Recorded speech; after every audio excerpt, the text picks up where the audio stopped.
Chapter 18 of The Miraculous Journey of Edward Tulane. Bryce and Sarah Ruth had a father.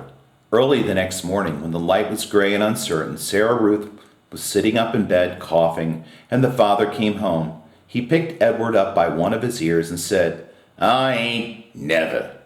"It's a baby doll," said Bryce. "Don't look like no baby doll to me."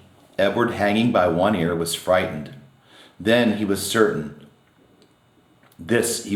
was the man who crushed the heads of china dolls. "Jangles," said Sarah Ruth between coughs. She held out her arms. "He's hers," said Bryce. "He belongs to her." The father dropped Edward on the bed, and Bryce picked up the rabbit and handed him to Sarah Ruth.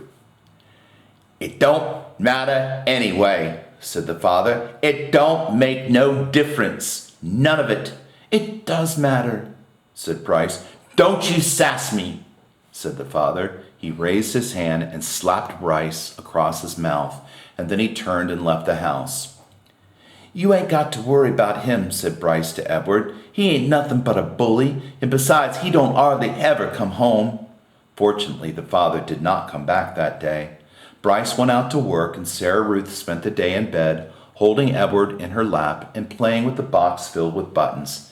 "Pretty," she said to Edward, as she lined up the buttons on the bed and arranged them into different patterns.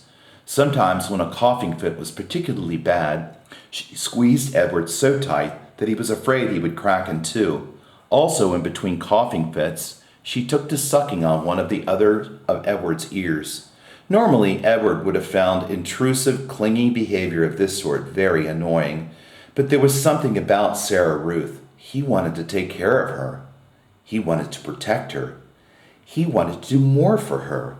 At the end of the day, Bryce returned with a biscuit for Sarah Ruth and a ball of twine for Edward.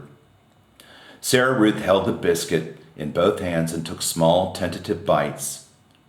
"You eat that all up, honey. Let me hold Jangles," said Bryce.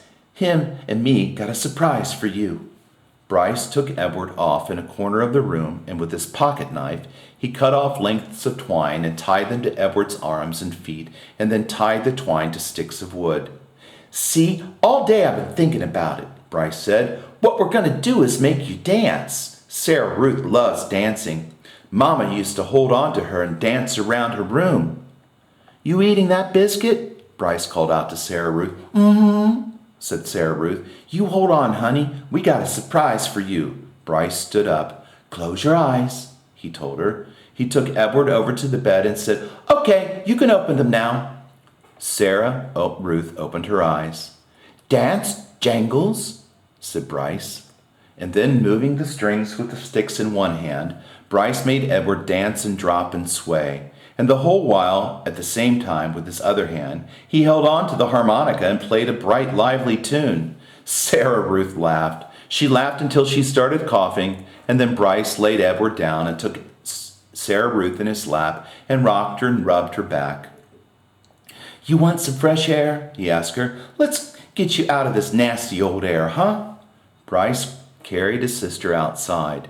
He left Edward lying on the bed, and the rabbit, staring up at the smoke-stained ceiling, thought again about having wings. If he had had them, he thought, he would fly high above the world to where the air was clear and sweet, and he would take Sarah Ruth with him. He would carry her in his arms. Surely, so high above the world, she'd be able to breathe without coughing. After a minute, Bryce came back inside, still carrying Sarah Ruth. "She wants you too," he said. "Jangles," said Sarah Ruth. She held out her arms. So Bryce held Sarah Ruth, and Sarah Ruth held Edward, and the three of them stood outside.